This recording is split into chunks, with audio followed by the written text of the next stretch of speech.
My grandpa left me a mysterious box in his will. The day Grandpa passed away felt like a whirlwind. I wasn't prepared for it, despite knowing his health had been fragile for a while. His room, with the soft floral curtains he'd always loved, and the dusty bookshelves stacked with old novels and leather-bound journals, seemed to hold his essence, quiet and full of stories left unsaid. But of all the things I thought I'd inherit from him, his antique watch, his collection of vinyl records, maybe even his favorite chair, I never expected this. The will reading was short, as wills tend to be. The lawyer read off the usual list. The family house would go to my aunt, the car to my cousin, and so on. But then, at the end, he paused, clearing his throat before addressing something peculiar. And finally, the lawyer said, there is a box. It is to be given to Emma, his granddaughter. I blinked. My heart skipped. A box? What kind of box? Why me? Grandpa wasn't one to leave cryptic gifts, and certainly not in a will. My cousins exchanged puzzled looks, and the lawyer continued reading, detailing the specifics of the box's location, hidden in the attic under the floorboards of Grandpa's study. That night, I couldn't sleep. The box stayed in my mind, its mystery twisting around my thoughts like an unsolved puzzle. What could be inside? Grandpa had been a man of few words, but his eyes always sparkled with the kind of quiet wisdom that came from years of living. If he wanted me to have this box, surely it had to be important. The next morning, I drove to the old family house. The sun had barely risen, casting long shadows through the trees in the yard. My fingers trembled as I unlocked the door and stepped inside, the familiar smell of old wood and paper filling my lungs. I made my way to the attic, a dusty space filled with boxes, trunks, and forgotten treasures. Grandpa's study had been on the second floor, and I had spent countless afternoons there, watching him scribble in his journals or read newspapers with a cup of tea in hand. The attic had always been off limits to me as a child. Too much dust, too many cobwebs. But now the mission was clear. After some searching, I finally found it. A small wooden box carved with intricate patterns of vines and symbols I didn't recognize. It was placed carefully under the floorboards, just as the lawyer had described. My hands shook as I lifted it, feeling the weight of it, as if the box itself was holding a secret that wanted to be uncovered. I carried the box downstairs, sitting at the kitchen table with it in front of me. The air felt thick with anticipation. I ran my fingers over the smooth surface of the box, noticing the subtle grooves that seemed to form words or a phrase in a language I couldn't quite understand. There was no lock, no key, nothing to indicate how it should open. I hesitated for a moment, wondering if I was supposed to figure it out, if there was some hidden trick. Grandpa had always been a man of puzzles. He loved riddles, loved games that made you think. Perhaps this was one last challenge for me. I set the box on the table and closed my eyes for a moment, trying to recall any of the odd things Grandpa had said over the years. He often told me stories of his youth, of adventures in foreign lands, of strange experiences that no one else seemed to understand. Was it a memory that would help me now? I took a deep breath and pressed my fingers into the grooves on the box. Suddenly, there was a faint click, and the lid creaked open. My heart raced. Inside was a small velvet pouch. Gently, I pulled it out and untied the string. What I found inside took my breath away. It was a delicate necklace, an intricate pendant shaped like a compass rose. The compass itself was made of tiny pieces of polished stones, amber, jade, and a stone I couldn't identify. But what caught my attention more than anything was the note that had been tucked into the pouch, folded neatly in Grandpa's handwriting. Emma, it began. I always wanted to share this with you, but I never found the right time. This pendant has been in our family for generations, passed down from my great-grandfather. It's not just a compass. It's a symbol of direction. Wherever life takes you, this will remind you that you can always find your way. But be warned, the compass doesn't point north. It points to something much more valuable, your true purpose. I blinked, trying to process the words. Grandpa had never been one for long explanations, But this was different. The pendant, the note, it was all tied to something greater, something beyond the material world. A sense of purpose? A true direction? I felt a sudden weight settle in my chest as I realized that this was more than just an inheritance. It was a legacy. That night, I wore the pendant, letting the soft weight of it rest against my chest. As I lay in bed, I felt a strange sense of peace wash over me, as though Grandpa was still with me, guiding me. The box, the pendant, the words, whatever lay ahead, I now understood that my journey was never truly mine alone. Grandpa had left me this map, this clue, to remind me that even when life was uncertain, I would always have something to point me toward my true north. And so, I vowed that I would follow the compass, not just to explore the world, but to discover the purpose Grandpa had always believed in for me. The mysterious box had given me a gift far more valuable than any material possession. A reminder that life, with all its twists and turns, was about finding your way. The days that followed felt different. The pendant, with its glowing stones and the cryptic message from Grandpa, weighed heavier on my heart with each passing hour. I found myself staring at it during the quiet moments, letting its strange beauty settle into my thoughts. Grandpa had always been someone who believed that every object carried its own story, its own purpose. But this pendant, this was something more than just an heirloom. It was a key, and I was beginning to realize that its meaning would unfold with time. I decided to return to the attic, hoping that maybe I had missed something. Another clue hidden among the old furniture, dusty books, and forgotten memories. The box had been the first piece of the puzzle, but perhaps there was more Grandpa had left behind. I knew he loved mysteries, so it made sense that this would be a kind of riddle. Something to be solved, piece by piece. As I carefully sifted through the clutter in the attic, I noticed something odd. A stack of old journals buried beneath some faded family photographs caught my eye. They were Grandpa's, the ones I had always seen him scribbling in.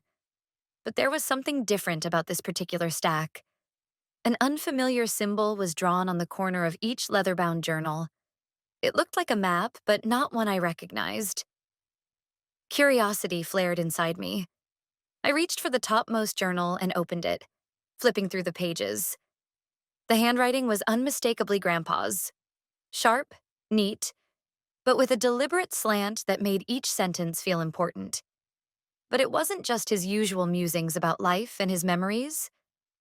This journal seemed to be full of observations, notes on various places he had traveled, strange encounters, and cryptic messages.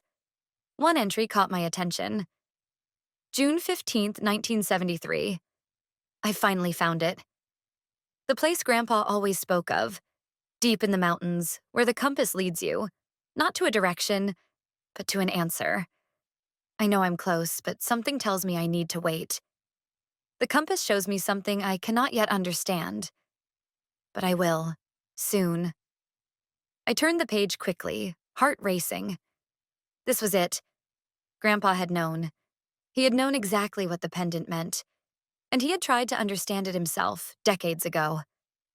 There was a place, a hidden location that the compass led to, a place where the answer would become clear.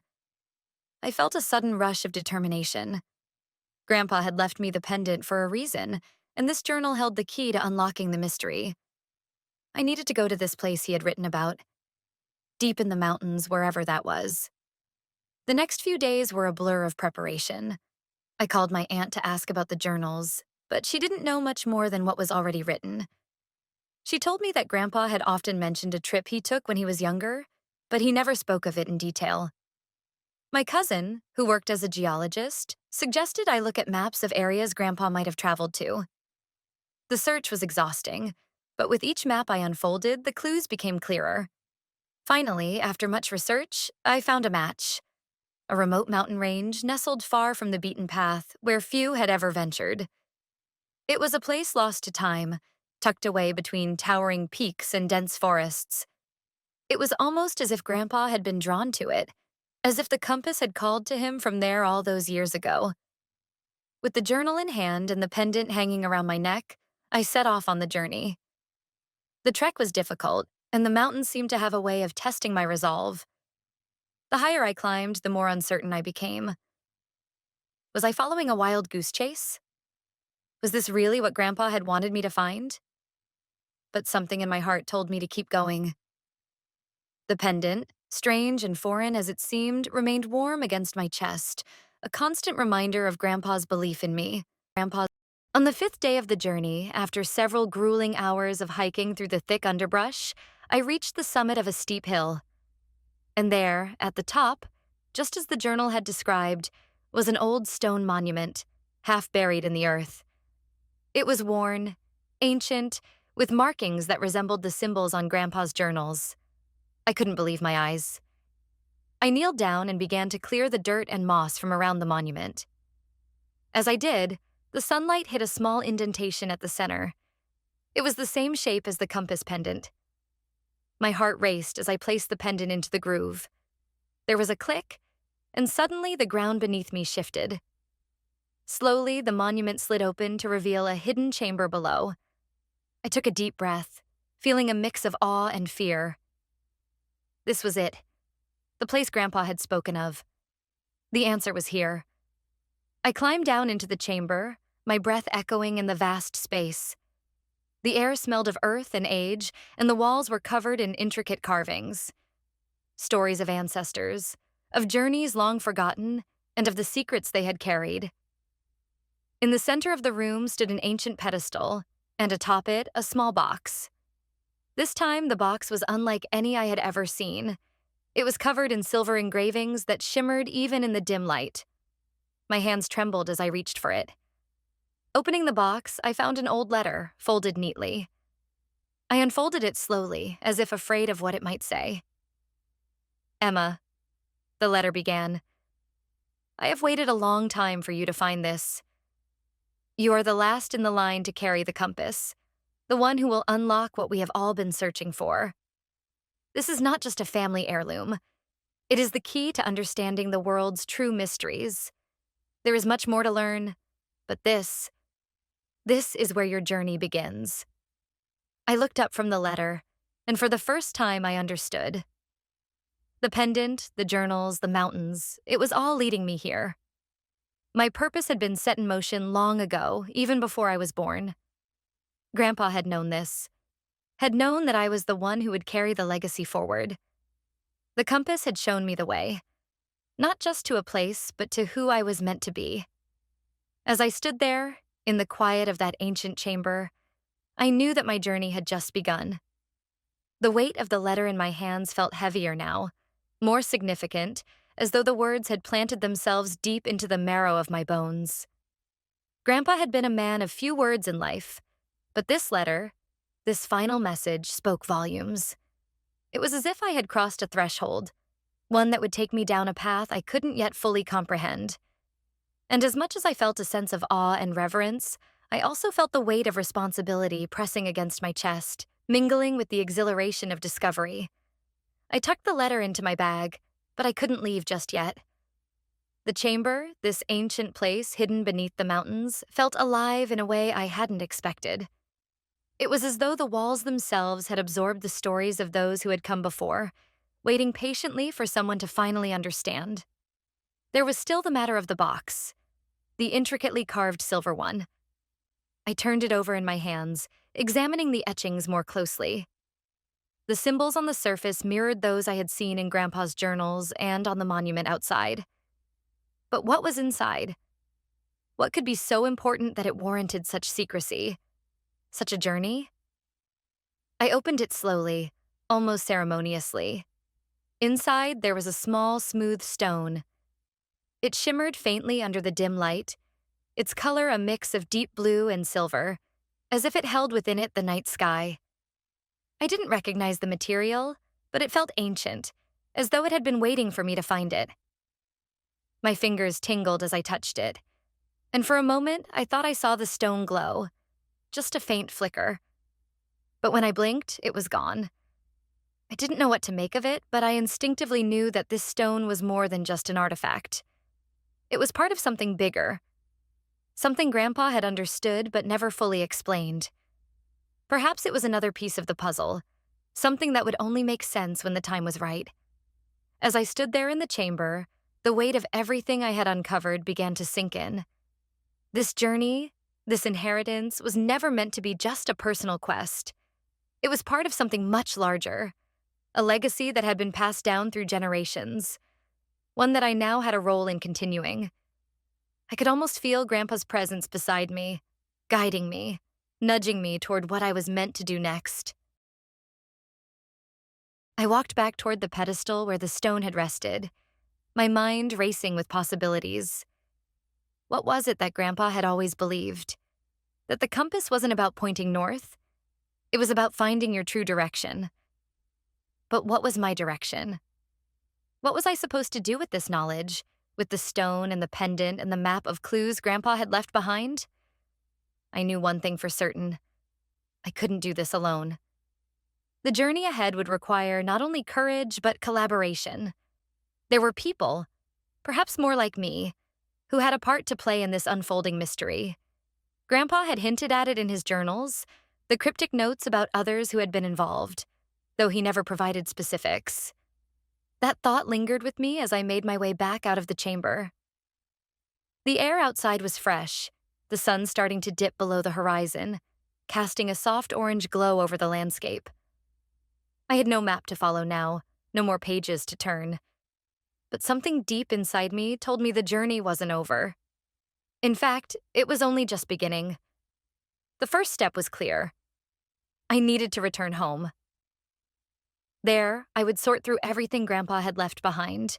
The journals, the maps, the symbols, and this strange, shimmering stone. I would find the people who could help me decode it, who understood the legacy of the compass.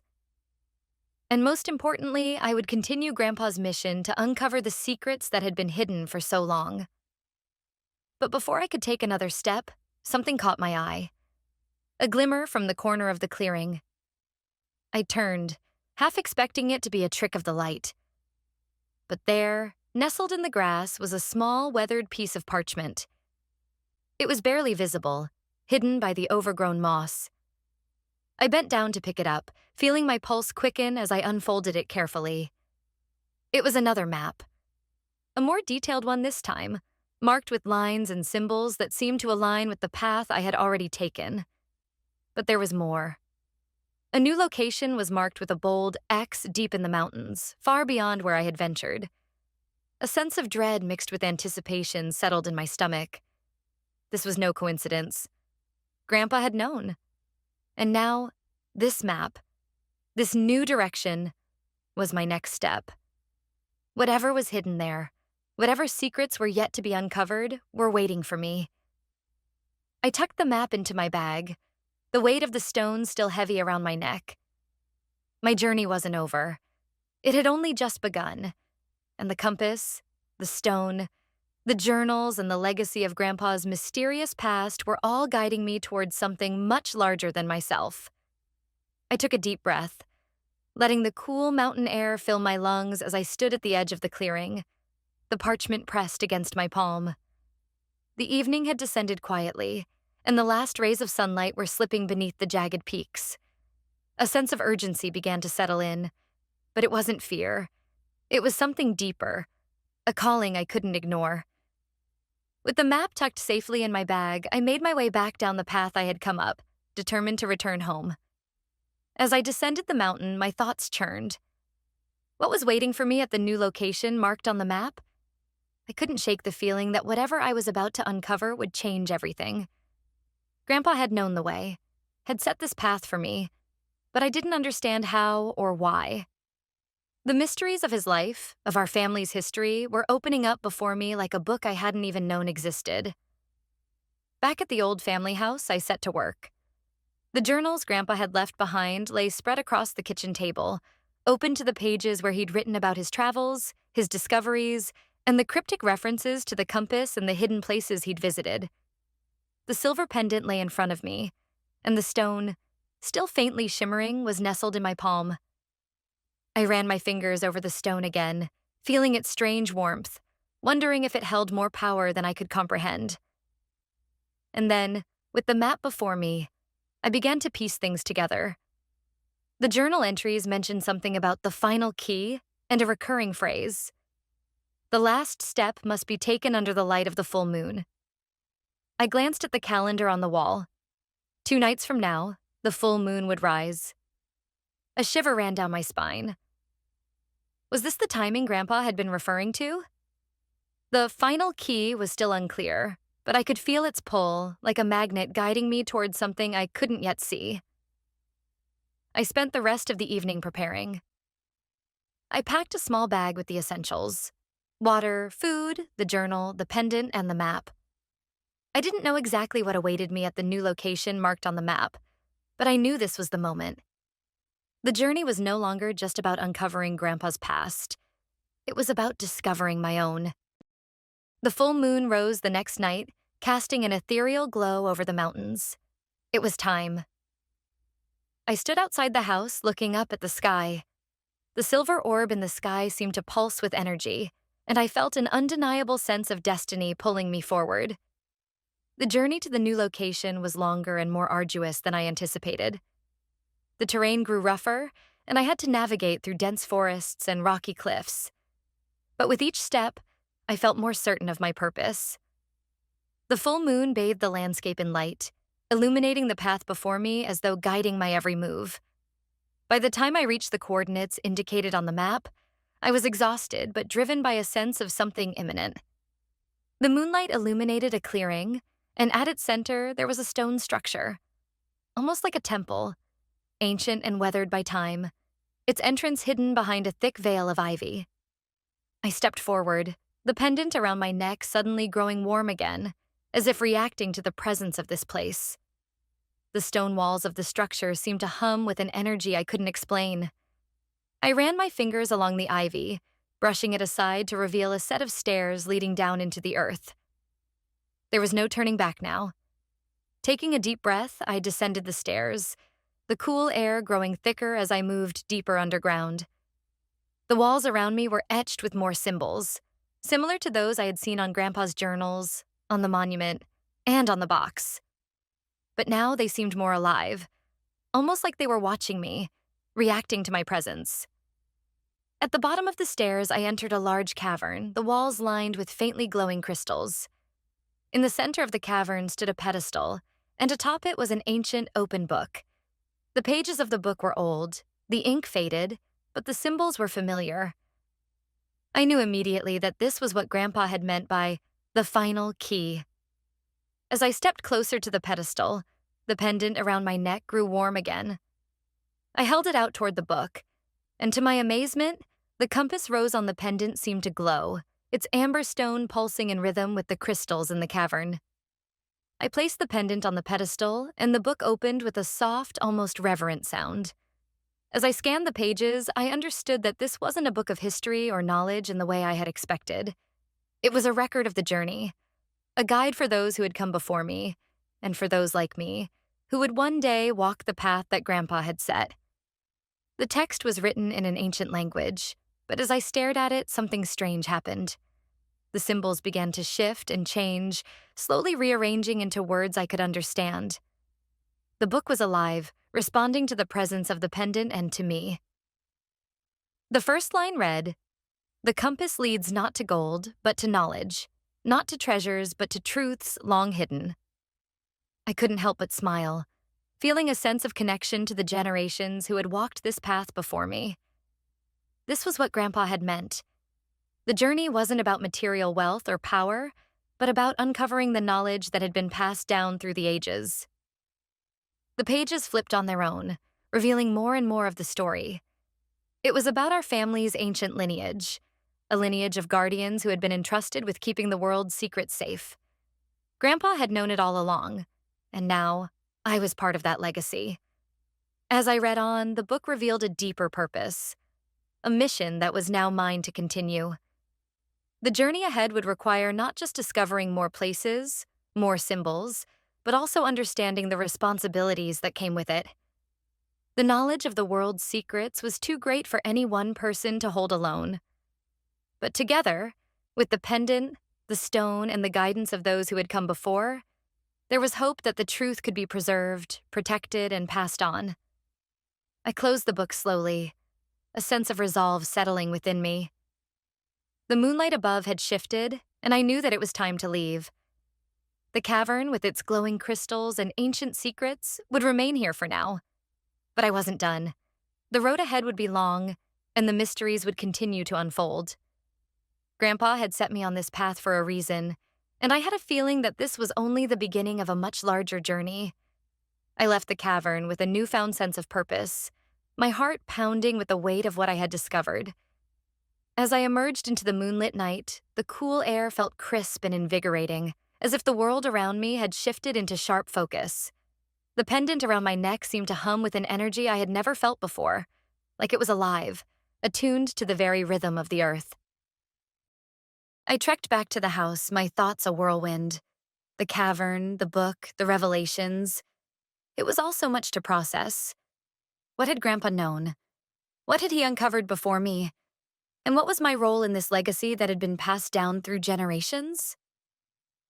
The night stretched on, and I couldn't help but wonder about the future. The book had spoken of a final key, but what exactly did that mean? The journey I had undertaken had led me to this moment, but there was still so much left to unravel. The compass, the pendant, the stone, they all felt like pieces of a puzzle that I hadn't quite figured out yet. As I reached the house, I noticed something unusual. A car was parked outside, one I didn't recognize. My first instinct was to feel cautious. Who else could possibly know about this place, about the path Grandpa had left behind? I walked slowly up to the front door, and before I could reach for the handle, it swung open. Standing there was someone I hadn't expected to see. A man I had only heard of in whispers from Grandpa's old stories. Marcus Kingsley. Marcus was a name that had come up occasionally in Grandpa's journals, always mentioned in passing, but never fully explained. Grandpa had never spoken much about him, but I had gathered from his writings that Marcus had been an ally, or perhaps a rival, someone from a long-forgotten chapter of his life. Emma. Marcus greeted me, his voice smooth and calm, but there was an edge to it. I've been waiting for you. I stared at him, not sure what to make of the situation. He was tall, with dark eyes that seemed to pierce right through me, and his clothes were fine. Too fine for someone who seemed to be living in the shadows. Everything about him felt deliberate, calculated. Who are you? I asked, trying to keep my voice steady, though I felt a knot tightening in my stomach. What do you want? I suppose you could say I'm an old friend of your grandfather, Marcus replied, stepping aside to allow me inside. But I believe I should explain a few things. There's much you don't understand yet. Much your grandfather never had the chance to tell you. I hesitated, but there was something about his presence that made me curious, despite the wariness in my chest. I stepped inside, glancing around the house as if expecting to see signs of a struggle, some hidden clue. But everything appeared to be in its place, calm, undisturbed. As I sat down across from Marcus at the kitchen table, I couldn't shake the feeling that this was the moment everything was about to change. He knew something, and he was waiting for me to ask the right questions. My grandfather, he never really told me about you, I said carefully, trying to sound casual, though my mind was racing. Marcus smiled slightly, leaning back in his chair as if weighing how much to reveal. Your grandfather was a very private man, but he and I were involved in something. Something important, something that has been kept hidden from the world for generations. A lineage like yours, Emma. A family destined to protect something far greater than anyone could imagine. Protect? I repeated, my brow furrowing. What are you talking about? What exactly is it that's so important? He looked at me, his dark eyes never wavering. The knowledge, Emma. The ancient knowledge that your grandfather and I sought. The book you found, the symbols, the stones, they're not just random artifacts. They're pieces of a larger puzzle. An artifact so powerful that if it falls into the wrong hands, it could change everything. A chill ran down my spine. And you think it's in my hands now? Marcus nodded. Exactly. But it's not just about you, Emma. There are others who are after it. They've been following the same clues for years. And if you're not careful, if you don't understand the full scope of what you've uncovered, it could lead to chaos. I was silent for a moment, trying to process his words. It felt like I had been thrust into the middle of a story that was much bigger than I ever realized.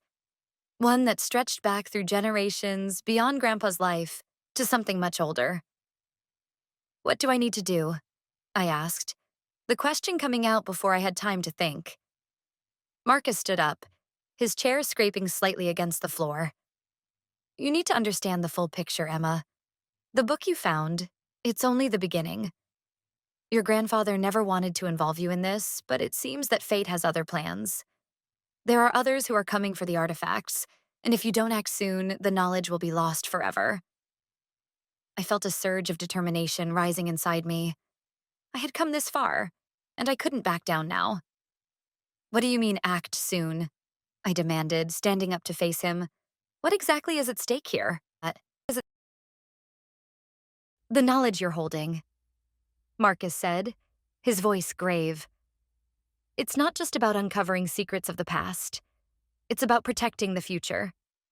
There are forces at play who believe they should control the information you've uncovered, but they're wrong. The path your grandfather and I set on, the one that's now yours to follow, was meant to keep this knowledge safe. My heart raced. I had no choice now. I had to protect what Grandpa had left behind. I could feel the weight of his legacy pressing down on me, but with it came a strange sense of empowerment. Grandpa had trusted me to carry this forward. I had to finish what he started. What's our next move? I asked, a spark of resolve in my voice. Marcus gave me a long, steady look, then nodded, as if he had been waiting for me to reach this point. Follow the map, Emma. There's one last place you need to go. There, you will uncover what your grandfather couldn't, what none of us could. It's time to finish this. Marcus's words hung in the air like a challenge, heavy with the weight of everything I had uncovered so far, and everything I still had yet to discover. I felt the pull of destiny growing stronger within me. It was as if the very universe was urging me forward, telling me that the path ahead, though uncertain, was one I had no choice but to walk. What place? I asked, trying to steady my breath, my heart beating faster with each passing second. Where do I go next? Marcus's eyes narrowed, and he walked over to the fireplace, where an ancient map was pinned to the wall. It was faded, like something from another era, yet the ink was still sharp enough to make out the landmarks and symbols. The final location, he said, turning to face me, is in the remote hills of northern Europe, near the old ruins of a city that's long been forgotten. It's called Adelheim. Many believe it was just a myth, but your grandfather and I knew it was real. It holds the last piece of the puzzle, what your grandfather called the final key. The name sent a ripple of recognition through me, though I couldn't explain why. Perhaps I had read it in Grandpa's journals. Or maybe it was the way Marcus spoke, like he'd been there, seen it firsthand. I couldn't ignore the weight of the moment, the feeling that the answer to everything was just within reach, but that I would have to face danger, betrayal, and the unknown to claim it. What's so important about Adelheim? I asked, though I already had a sense that I wasn't going to like the answer. It's where everything began, Marcus replied, his voice low. It's where the ancient guardians of the knowledge you've been uncovering were based. It was their last stronghold, and it's there that the ultimate artifact is hidden, the one that will either protect the world or unravel it. A chill ran through me. I didn't know if I was more afraid of the consequences or the fact that I now found myself in the center of this centuries-old struggle. My grandfather had been part of it. Marcus had been part of it. And now, I was the one who had to carry it forward. How do you know all of this? I asked, my mind spinning. And why did Grandpa keep so many secrets? Marcus looked at me, his expression unreadable. Your grandfather was trying to protect you, Emma. He didn't want you involved in this war. There are factions out there. People who will stop at nothing to seize control of this knowledge. He didn't want you to get caught in the crossfire. I felt a pang of frustration. Why didn't he tell me? I thought. Why keep me in the dark for so long? But then, as the memories of Grandpa's journals and his teachings flooded back, I realized that maybe he had tried to warn me in his own way. The subtle clues, the symbols, the whispered stories. Perhaps it had all been part of his plan to prepare me for this moment, even if I hadn't been ready. Okay, I said finally, my voice firm, though my insides were twisted in knots. Let's go to Adelheim. I'll do whatever it takes to find the final key. But I need to know everything. No more secrets. I need to understand what we're really up against. Marcus gave me a look that was both approving and calculating. You're not fully prepared for what lies ahead, he warned, his tone serious. But that's the point. Your grandfather chose you because he knew you had the strength to handle it. But you need to trust your instincts, Emma. The path you're about to walk isn't just about finding answers. It's about making choices. And not all of them will be easy. I took a deep breath, letting the weight of his words sink in. The stakes were higher than I had ever imagined, and I could feel the responsibility pressing down on me. But there was no turning back now. When do we leave? I asked, my voice steady despite the uncertainty swirling within me. Tomorrow, Marcus replied without hesitation. We'll need to move quickly. Time is running out. The next morning, we set off for Adelheim. The journey took us across several countries, winding through dense forests, vast mountain ranges, and hidden valleys. The air grew colder as we ventured deeper into northern Europe. The closer we got to the ruins of Adelheim, the more I felt the weight of history closing in on us, like the land itself was watching us. As we approached the final destination, a sense of foreboding crept over me. The ruins were located in a secluded part of the countryside, tucked away in a valley surrounded by mist-covered peaks. It looked like a place that time had forgotten, abandoned centuries ago, but somehow preserved in perfect stillness. The ruins themselves were not grand or imposing, but there was something eerily powerful about them. It was as if the walls themselves had been designed to keep something hidden, to guard a secret. We approached cautiously, scanning the landscape for any sign of danger. Marcus had been here before, but I could tell that even he was on edge. This place, I murmured, feeling the hairs on the back of my neck stand up. It feels wrong. It's supposed to, Marcus replied. Adelheim was meant to be a fortress, a place where only those who truly understood the knowledge could enter. But there are others, people who want the power hidden here, and they'll stop at nothing to find it. We moved through the ruins, the broken stone walls and collapsed towers, telling a story of a long-forgotten civilization.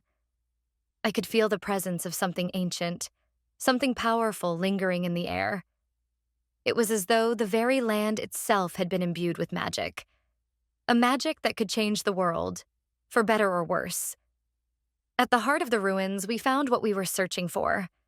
A massive stone altar covered in runes and strange symbols, half buried beneath the rubble.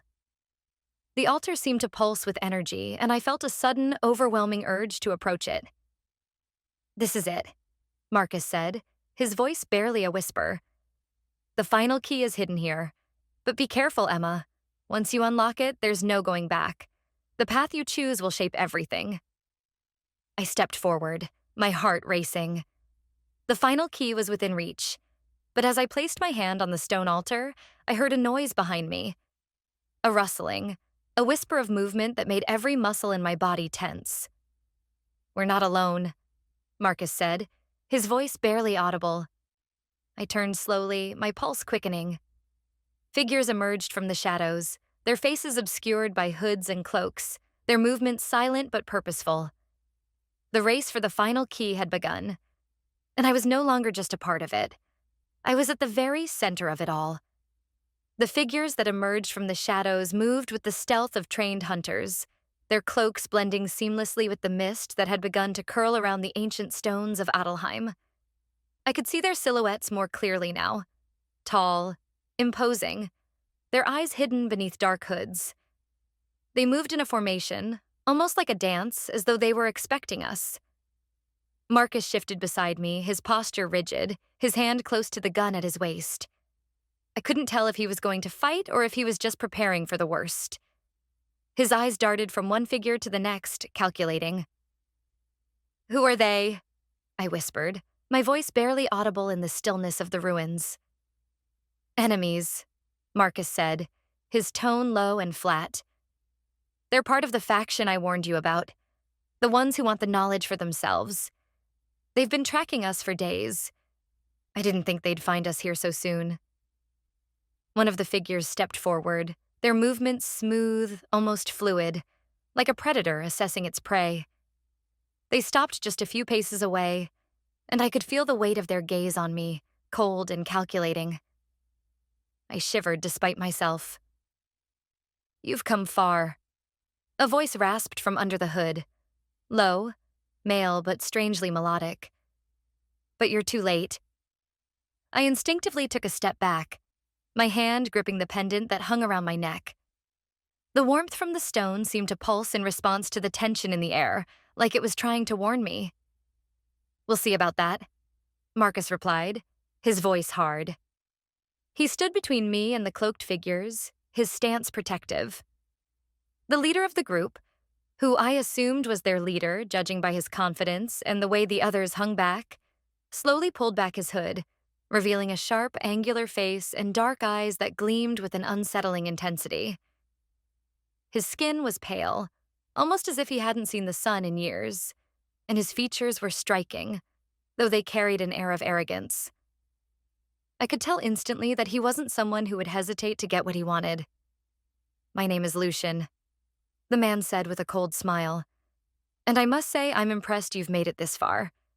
But this is where your journey ends. This is where..." I felt my heart race, and the familiar sense of danger seemed to coil around me like a snake preparing to strike. The weight of the situation settled heavily in my chest. I had come all this way, faced countless obstacles, only to meet someone like Lucian here at the final moment. "Not if I can help it," Marcus said sharply, stepping closer, his posture tense, ready for whatever came next. Lucian's smile widened, but it wasn't a friendly one. "You're a fool if you think you can stop me. We've known about you, Marcus. We've been waiting for you. For her." His eyes flicked toward me, and something cold passed through me at the way he looked at me, as though I were the last piece of a puzzle he had been searching for. I clenched my fists, but my body remained frozen. There was so much at stake now, and I felt an overwhelming responsibility weighing me down. This wasn't just about me anymore. This was about protecting the knowledge Grandpa had kept hidden, about ensuring it wasn't used for destruction. "You don't have to do this," I said, my voice coming out firmer than I felt. "What are you after? What's so important about this place?" Lucian's eyes narrowed and his smile faltered for a moment. "You really don't understand, do you? The knowledge your grandfather protected? It's not just knowledge. It's power. With it, we can reshape the world. Everything you know, everything you believe, it's just a small part of a much larger truth." I felt a chill run through me. The power of the artifact, whatever it was, wasn't something anyone should wield. And yet Lucian was determined to control it. I knew in my gut that giving him that power would be disastrous. The question was, how far was I willing to go to stop him? Marcus seemed to sense the same thing. "If you think I'm going to let you take it, you're mistaken," he said, his voice low but filled with conviction.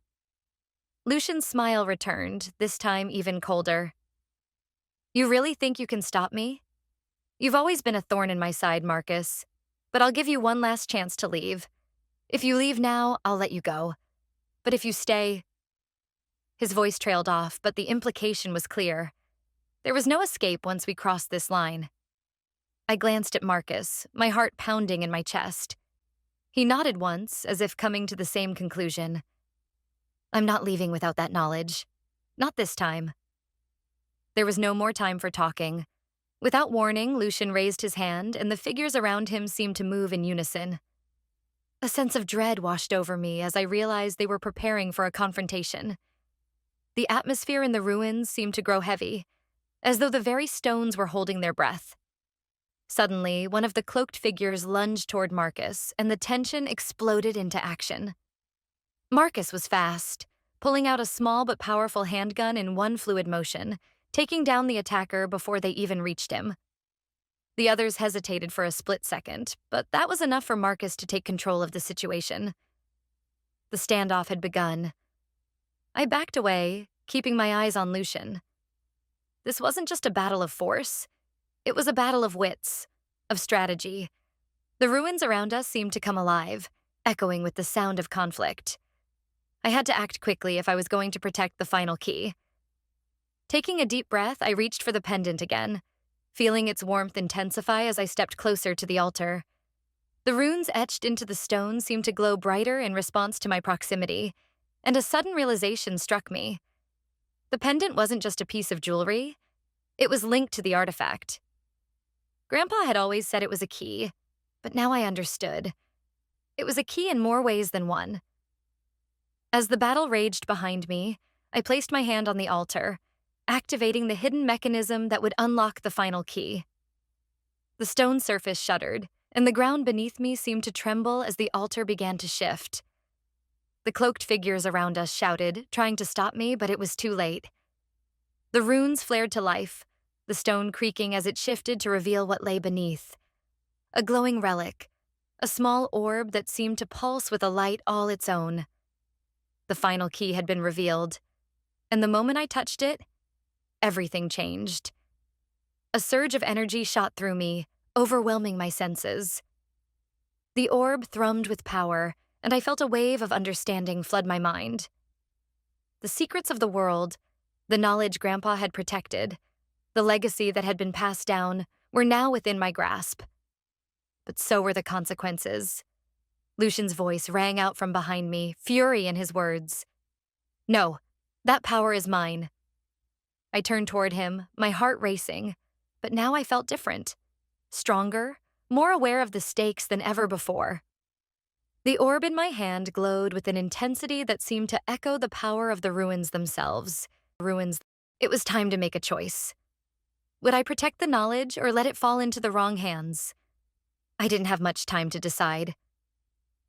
The future of everything rested in that moment, and I knew what I had to do.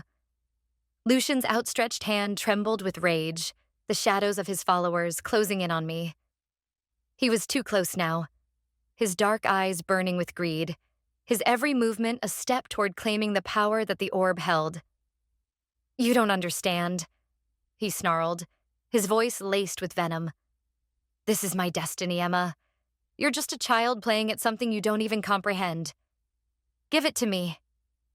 I stood frozen, the orb pulsing in my hand, a force I could no longer ignore. The air around us crackled with energy, and the ground beneath me seemed to hum in response. I could feel the weight of centuries pressing against me, the burden of everything Grandpa had kept hidden, everything that had led me to this moment. The knowledge, the power. It wasn't something I could simply hand over. It wasn't just for one person to control. "You're wrong," I said, my voice barely above a whisper, but it felt as if the words carried an undeniable strength. "This power isn't meant for any one person. It's meant to be protected." Lucian's lips twisted into a snarl, but before he could advance any further, the pendant around my neck flared to life. The glow from the orb in my hand intensified, illuminating the entire ruin, casting long shadows across the stone walls. It was as if the very stones were alive, reacting to the release of power. I could feel Marcus's presence behind me, his focus unyielding, his protection more than just physical. It was like a tether, keeping me grounded when everything else seemed on the verge of collapse. "Enough," I cried, my voice rising as the energy from the orb reached its peak. "You won't have it. Not today." In that instant, the ground trembled beneath our feet, and a low, guttural rumble reverberated through the air. The orb in my hand sent out a shockwave of light so bright that I had to shield my eyes. The ruins around us seemed to shake, the ancient stones cracking and shifting as if the very foundations of Adelheim were awakening, reacting to the power of the key. Lucian staggered back, his face twisted in disbelief. "No," This can't be happening. It's mine. Mine. But it was already too late. The light from the orb surged outward, engulfing the ruins in an otherworldly glow. The energy was too much for the earth to contain. The ground split open, and the ruins began to collapse in on themselves. Stone crumbled, dust and debris swirling in the air as the ancient city tore itself apart. The sky above us darkened as if the heavens themselves were reacting to the release of such power. I could hear the cries of Lucian and his followers as they were swallowed by the chaos, their attempts to reach the orb fruitless in the face of its overwhelming force. Their figures faded into the debris, their fates sealed by their own greed. Through the maelstrom, I felt a pull, a deep, resonating force that urged me to let go, to relinquish the power before it destroyed everything. But something inside me knew the truth. The orb wasn't meant to be wielded by any one person. It was meant to be balanced. I looked at Marcus, whose gaze locked with mine, understanding flickering in his eyes. He didn't need to speak. We both knew what needed to be done. Together, we moved toward the center of the destruction, the orb in my hand still glowing, and placed it on the altar. For a moment, everything paused. The light dimmed, the ruins stilled, and the world seemed to hold its breath. Then, with a final, resonant hum, the orb released its energy into the very core of the earth, sending a wave of light so powerful it felt as if the world itself had been reborn. The power that had once been bound to a single person now spread out, filling the earth, the air, and the heavens with a force that was both ancient and eternal. As the last echoes of the light faded, the ruins of Adelheim were no more. All that remained were fragments, pieces of the past, now scattered in the winds of time. The knowledge, the power, had been released to the world, but no one person could claim it. It was now up to humanity to decide how to use it. I stood there, the remnants of the ancient city around me, my heart heavy but my mind clear. The journey had ended, but the story had only just begun. Marcus walked toward me, his expression unreadable as he surveyed the destruction.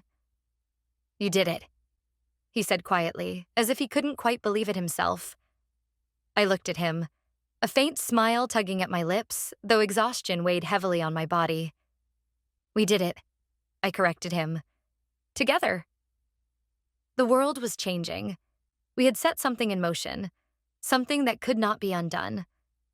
The final key had been unlocked, the ancient power released, and with it the future was uncertain, but full of potential. As the dust settled around us, I realized that it wasn't just the ruins of Adelheim that had crumbled. It was the old world itself. A new chapter had begun. And in that new world, the legacy of my grandfather, and the choices we made that day, would live on.